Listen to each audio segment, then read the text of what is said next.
ये देखिए असुर निकंदन रामायणी और पेज नंबर है 49 पेज नंबर पे असुर, ये जो पवित्र भक्ति बोध है 3 टाइम की जिसमें आरती है, इसके पेज नंबर 49 पे आप देखिए। परमात्मा हमें रोज पढ़ाते हैं और ये कुछ सामान्य वाणियां नहीं है। परम पिता परमेश्वर सतगुरु रामपाल जी महाराज जी के मुख से कोई भी शब्द, कोई भी वाणी अनायास नहीं निकलेगी, उसका एक विशेष रीजन होता है। हम समझें या ना समझें ये एक अलग विषय है। तो रक्षा मंत्र में देखिए परमेश्वर हमें क्या पढ़ा रहे हैं।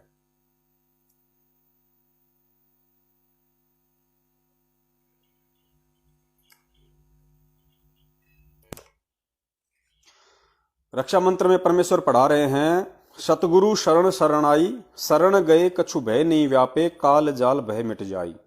परमेश्वर अपने भगत से कह रहे हैं कि हे प्यारी आत्मा, जब तू सतगुरु की शरण में आ जाती है, सतगुरु शरण शरणाई, शरण गए कछु भय नहीं व्यापे, सतगुरु की शरण में आने के बाद में तेरे को किसी भी प्रकार का भय नहीं होना चाहिए। काल जाल भय मिट जाही, चाहे किसी भी प्रकार का काल का जाल हो, उसका परमेश्वर समूल सत्यानाश कर देते हैं। रोग सोग छल छिद्र न व्यापे, रोग चाहे किसी भी प्रकार का रोग क्यों ना हो, शोग दुख, छल छिद्र कोई भी तुम्हारे साथ में धोखा करे, चिटिंग करे, रोग सोग छल छिद्र न व्यापे, सन्मुख ना ठहराई, यानी ये जो रोग शोग है, छल छिद्र हैं, ये तुम्हारे सामने टिक भी नहीं पाएंगे अगर तुम मेरी शरण में हो तो, अगर तुम भक्ति मर्यादा में रह के कर रहे हो तो। ये परमेश्वर के वचन है, किसी आम व्यक्ति के वचन नहीं है। और परमेश्वर का वचन कभी भी निष्फल नहीं हो सकता है। फिर परमेश्वर कहते हैं, जहर अग्नि तन निकट न आवे, दूरी जात रंगाई। जहर अग्नि ये मेरे भगत के निकट भी नहीं आ सकती हैं। जहर अग्नि का सतगुरु रामपाल जी महाराज जी के भगत के निकट ना आने का यहां पे क्या मतलब है? ऐसे नहीं कि आप जानबूझ के किसी अग्नि में हाथ दोगे और परमात्मा आपकी रक्षा करेंगे, नहीं। एक विशेष प्रयोजन के बिना, मान लीजिए अनजाने में आप को आग ने चारों तरफ से घेर लिया, आप रात को सो रहे हैं और आग लग गई, निकलने का कोई रास्ता नजर नहीं आ रहा। ऐसी स्थिति में जो परमपिता परमेश्वर सतगुरु रामपाल जी महाराज जी का भगत होगा, उनका शिष्य होगा, जो उनकी शिक्षाओं पे चल रहा होगा, उनकी मर्यादाओं में होगा, ऐसे भगत की परमात्मा उस अग्नि से भी रक्षा करेंगे। धोखे से यदि आपने या आपके बच्चे ने यदि जहर पी लिया, परमेश्वर उस समय उसकी रक्षा करेंगे, क्योंकि वर्तमान में परमपिता परमेश्वर धरती पे प्रकट है और ये उन्हीं का वचन है जो कभी भी निष्फल नहीं हो सकता है। जहर अग्नि तन निकट न आवे, दूरी जात रंगाई, वीर बेताल बाण न लागे, यम के कोट ढहाई। वीर बेताल बाण न लागे, किसी भी प्रकार का जो तीनों ताप है या किसी भी प्रकार का जो दैवीय अगर कोई श्राप है, वो आपको नहीं लग सकता अगर आप भक्ति कर रहे हैं तो। 98 पुण्य मूठ ना लागे, उल्ट तही दरखाई। 98 प्रकार की मूठ सतगुरुदेव जी ने बताई हैं कि 98 प्रकार के जंतर मंत्र वशीकरण इस पृथ्वी पे हैं, और उनमें से यदि कोई भी व्यक्ति आपके ऊपर वो मूठ छोड़ने की कोशिश करेगा, किसी के कहने से यदि आपके ऊपर कोई जंत्र मंत्र या तंत्र करने की कोशिश करेगा, चाहे वो कितना ही बड़ा वशीकरण क्यों ना हो, कितना ही बड़ा सिद्ध क्यों ना हो, कितना ही बड़ा वो कोई जादू को जानने वाला क्यों ना हो, कहते हैं मेरे भगत के ऊपर 98 प्रकार की मूठ का भी, उन जादू टोनों का भी रत्ती भर असर नहीं हो सकता। 98 पुण्य मूठ ना लागे, उल्ट तही दरखाई। वो मूठ छोड़ने वाले, जंत्र मंत्र आपके ऊपर करने और करवाने वाले के ऊपर ही उसका उल्टा असर हो जाएगा। बैर करे सोए दुख पावे, सुरती शब्द मिल जाई, कहे कबीर हम जमदम पे लिया, सतगुरु लाख दुहाई। तो देखिए परमेश्वर ने इन 8 पंक्तियों में कितना गहरा सारांश दिया है।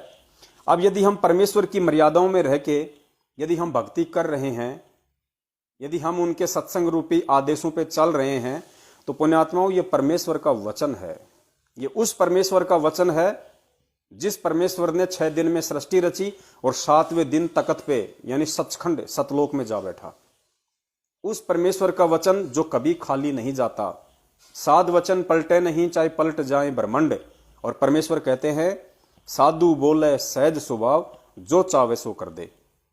और मालिक कहते हैं कि सतगुरु जो चावे सो कर दे भरम पड़ो मत कोई सेऊ धड़ पे शीश चढ़ाया पाछे करी रसोई।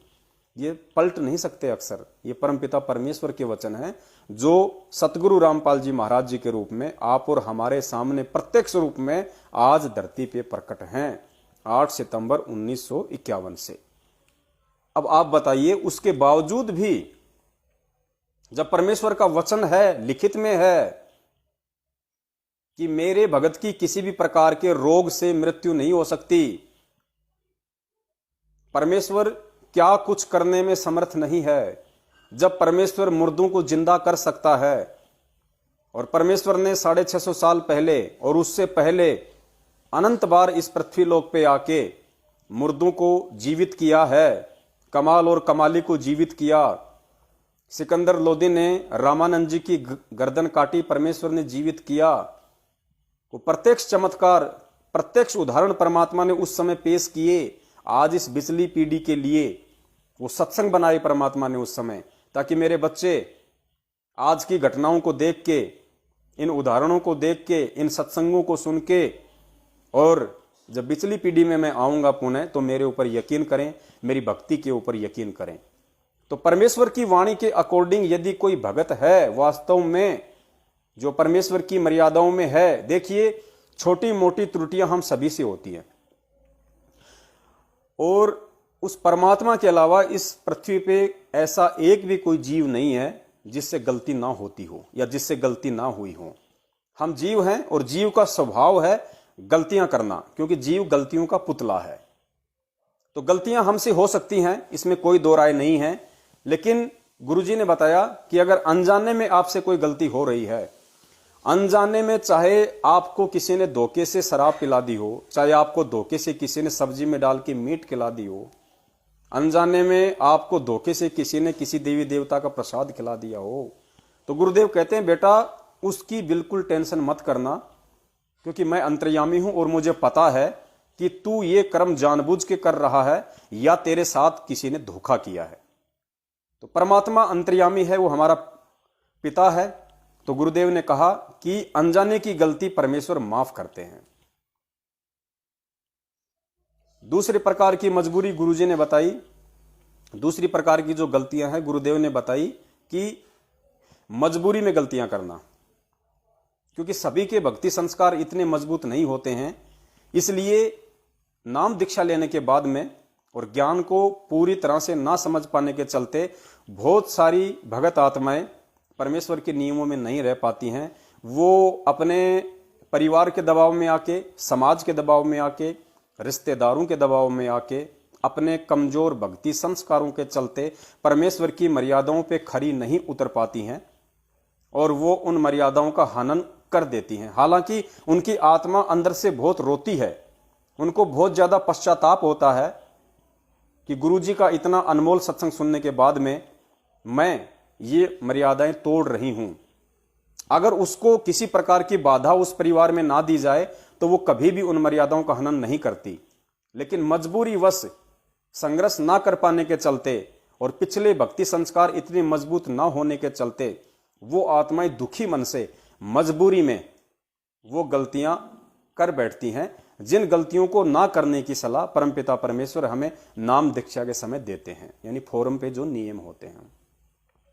तो वो मजबूरी में की गई गलतियां हैं। तो मजबूरी में की गई गलतियों की सजा भी परमेश्वर ने बताई है कि जहां आपका पैर टूटना होगा वहां आपका अंगूठा कट के रह जाएगा। जहां आपके भाग्य में उस गलती के चलते मौत लिखी हो वहां आपका हाथ कट के रह जाएगा। मजबूरी में की गई गलती की परमेश्वर ने इतनी सजा अवश्य बताई है। और तीसरी प्रकार की जो गलती है वो होती है जानबूझ के की गई गलती, यानी आपको पता भी है उसके बावजूद भी आप काल प्रेरणा से और उस गलती को आप जी कर डालते हैं। देखिए कौन कौन सी गलतियां हैं जो जानबूझ के नहीं करनी होती हैं। सबसे बड़ी गलती परमेश्वर ने बताई आन उपासना, क्योंकि परमात्मा यदि एक झटके से अगर आपसे दूर होगा तो सबसे बड़ी गलती है आन उपासना। 100 वर्ष सतगुरु की पूजा, एक दिन आन उपासी, वो अपराधी आत्मा फिर पड़े काल की फांसी। सबसे बड़ी गलती है ये अध्यात्म में कि अपने पतिव्रता धर्म को नष्ट कर देना, सबसे बड़ी गलती। आपने किसी भी कारण से मांस खा लिया, आपने किसी भी कारण से शराब पी ली, आपने किसी भी कारण से देवी या जैसे अन्य कोई गलतियां कर दी और उसके बाद आपको पछतावा होता है और आप परमेश्वर से उन गलतियों की समायाचना करते हैं तो परमेश्वर माफ कर देता है। लेकिन पुण्यात्माओं, आन उपासना ये सबसे बड़ा नियम, सबसे बड़ी मर्यादा इस भक्ति मार्ग में है कि एक पति को छोड़ के दूसरे के साथ में गमन करना, वो आन उपासना में आता है। आप अपने ऊपर लेके देख लीजिए, यदि आप शादीशुदा हैं और आपकी पत्नी अगर किसी पर पुरुष के साथ गमन करती है और आपको अगर पता चलता है उस बात का, तो आपके ऊपर क्या बीतेगी। ठीक है, समाज की लोकलाज में आके, रिश्तेदारों की लोकलाज में आके कि कल को लोग क्या कहेंगे, उल्टा हमारी ही बदनामी होगी, आप उसको अपना लोगे, लेकिन आपके अंदर में आपकी पत्नी वो जगह समाप्त कर चुकी है, वो प्रेम समाप्त कर चुकी है। आप कभी भी उसे माफ नहीं करोगे जीवन में, क्योंकि वो बात आजीवन आपको खटकती रहेगी। रहीमन धागा प्रेम का मत तोड़ो छिटकाए, टूटे से फिर ना जुड़े, जुड़े तो गांठ पड़ जाए। तो यही सारी चीजें आत्मा और परमात्मा के ऊपर लागू होती है, क्योंकि आत्मा का एक ही पति है, वो है परमात्मा, जो आज सतगुरु रामपाल जी महाराज जी के रूप में धरती पे आए हुए हैं। और उनसे नाम दीक्षा लेने के बाद, उन्हें अपना परमपिता परमेश्वर अपना पति स्वीकार करने के बाद, और वैसे देखा जाए तो पुण्यात्माओं, शरीर का पति भी वही है। पति यानी परमेश्वर, हमारे शरीर का बाप भी वही है, क्योंकि माता पिता की औकात नहीं है गर्भ में बच्चा बनाने की, वो नहीं बना सकते। वो भी उस परमेश्वर की रजा के बिना उस आत्मा को शरीर प्राप्त नहीं हो सकता। तो इस शरीर का पिता भी अगर असल में देखा जाए, हम तो खाली बोल ही देते हैं कि मेरा आत्मा का पति वो है और मेरे शरीर का अलग है। असल में हमारे शरीर का भी वही पिता है, वही पति है, और हमारी आत्मा का भी वही पिता और वही पति है। सांसारिक माता पिता तो केवल निमित्त मात्र बने हुए हैं, इससे ज्यादा उनका कोई रोल नहीं है। क्योंकि पानी की 2 बूंद से, नर और मादा के रज बीरज से, गुरुजी कहते हैं कि कोई भी व्यक्ति इंसान नहीं बना सकता, ये शरीर नहीं बना सकता। पिंड प्राण जिन दीने दाना, गरीब दास जाकू कुर्बाना, ये शरीर परमात्मा का दान दिया हुआ है, ये परमेश्वर की नियामत है। माता पिता केवल नियमित बने हुए हैं। तो पुण्यात्माओं, दास का कहने का मतलब है कि हम उस समर्थ शक्ति की शरण में हैं, हम उस परमपिता परमेश्वर की शरण में हैं, जिसकी भक्ति अपनाने के बाद, जिसकी शरण में आने के बाद कोई किसी भी प्रकार का रोग आपके निकट नहीं आ सकता। देखिए, खांसी, सर्दी, जुकाम, बुखार, मौसमी बीमारी, ये एक आम बात है, ये हो सकती हैं क्योंकि परमेश्वर आपको भी आपको सेट रखना चाहते हैं। अगर बिल्कुल ही आपके कुछ होगा ही नहीं, शरीर में अगर सुख हुए, आपके घर में अगर सारे सुख हो गए, आपके अनाप शनाप माया आपके घर में आ गई, तो गुरुजी कहते हैं कि सबसे पहले आप भगवान से दूर हो जाओगे। इसलिए छोटी मोटी ठूं ठां परमात्मा जानबूझ के भी अपने भगत के रखता है, लेकिन ऐसा कोई भी दुख, ऐसा कोई भी संकट, ऐसा कोई भी रोग, ऐसी कोई भी महामारी परमपिता परमेश्वर सतगुरु रामपाल जी महाराज जी के भगत को तब तक नहीं हो सकती जब तक कि वो मर्यादाओं से पूरी तरह दूर ना हो जाए। ऐसी किसी भी महामारी से आप ग्रस्त नहीं हो सकते जो आपकी भक्ति के लिए बाधक बन जाए। बाकी नॉर्मल तो चलता ही रहेगा, क्योंकि हाड़ मांस का शरीर है, 36 प्रकार के इसमें जोड़ लगे हुए हैं। ये तो खुद वो परमपिता परमेश्वर एक आम व्यक्ति की भूमिका में ऐसी लीला करके दिखाते हैं खुद भी परमात्मा जुकाम का बहाना करते हैं, सत्संग करते समय बीच में खांसते हैं। खुद परमेश्वर अपने भक्तों से जुकाम की, बुखार की टैबलेट मंगा के आश्रम में खाया करते थे, सिर्फ और सिर्फ एक लीला के लिए, ताकि छोटी मोटी समस्याओं के लिए बार बार आप परमेश्वर से मिन्नतें ना करो और परमेश्वर के ज्ञान को आधार बना के उन छोटी छोटी समस्याओं के लिए भी आप भक्ति पे ज्यादा ध्यान दो। क्योंकि जब हम भक्ति बोध के सरलार्थ में आगे चलेंगे, नित्य नियम के सरलार्थ में जब हम आगे चलेंगे, और जो प्रार्थना नाम का जो चैप्टर है इसके अंदर, उसमें परमेश्वर ने इस बात को बिल्कुल क्लियर किया हुआ है कि बच्चों, इस वाणी के नित्य पाठ करने से, यानी जो तीनों समय की आरतियां हैं उनके नित्य पाठ करने से हमारे शरीर के कुछ रोग भी ऑटोमेटिक परमेश्वर ठीक कर देते हैं। यानी हल्के फुल्के रोग भी परमात्मा इस नित्य नियम के रेगुलर करने से, यानी परमेश्वर के शब्द में कितनी शक्ति है, परमेश्वर की वाणियों में कितनी शक्ति है, हमें मालूम भी नहीं पड़ता। और हमारे बहुत सारे समस्याएं, प्रॉब्लम, बहुत सारे रोग इन वाणियों के नियमित पाठ करने से ही परमात्मा काट देते हैं। ये प्रार्थना नाम के चैप्टर में लिखा हुआ है।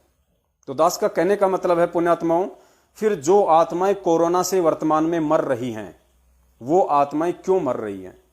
जो संक्रमित हो रही हैं वो क्यों हो रही हैं? गुरुजी कहते हैं ये कर्म प्रधान लोक है, और आपके चेहरे पे अगर फुंसी भी कहीं होती है तो वो आपके कर्मों की वजह से है, वरना चेहरे पे फुंसी भी नहीं हो सकती। इतना परमेश्वर ने इस भक्ति मार्ग में हमें समझाया है। तो जो लोग मर चुके हैं कोरोना से, या जो लोग मर चुके हैं इशार की तारीखों पे जाते जाते, जो लोग मर रहे हैं मुंडका, जिंद, भिवानी, सिंहपुरा, रोहतक के आश्रमों में आते जाते, जो लोग मर रहे हैं कुपात्र सतलोक आश्रम मैनेजमेंट हरियाणा के फर्जी नामदान केंद्रों पे और फर्जी आश्रमों में, जो दिल्ली का मुंडका, रोहतक का सिंहपुरा, जिंद, भिवानी या और भी कई इन्होंने खोल रखे हैं, बैतूल वगैरह में, वहां जाते जाते भी, ज्योति पाठ करवाते करवाते भी यदि भक्तों की अकाल मृत्यु हो रही है इस परमपिता परमेश्वर की शरण में आने के बाद, तो पुण्यात्माओं आप ये कन्फर्म मान लेना कि आपके ऊपर परमपिता परमेश्वर का आशीर्वाद नहीं है। क्यों? क्योंकि आप उनकी मर्यादाओं में नहीं हैं। अब आप सोच रहे होंगे भाई हम तो पाठ भी करवा रहे हैं, हम तो ज्योति भी करवा रहे हैं, हम तो सतलोक आश्रम मैनेजमेंट हरियाणा के आश्रमों में भी जाते हैं, हम तो नामदान केंद्र वालों के संपर्क में भी हैं, ये जहां बुलाते हैं हम वहां जाते हैं, जो आदेश देते हैं हम उसकी पालना करते हैं, फिर भी हमारे घर में इतने दुख, समस्याएं, प्रॉब्लम क्यों हैं? तो इसका सबसे बड़ा रीजन है पुण्यात्माओं, हम गुरुदेव की मर्यादाओं से दूर हो चुके हैं, और काल भगवान हमें उतनी समझ हमारे अंदर नहीं आने देता है कि हम इस बात को जान सकें, हम इस बात की पहचान कर सकें कि कहां हम परमेश्वर की मर्यादाओं को तोड़ रहे हैं, कहां हम परमेश्वर की मर्यादाओं से दूर होके सतगुरु की शरण में होने के बावजूद भी इन समस्याओं से ग्रस्त हैं।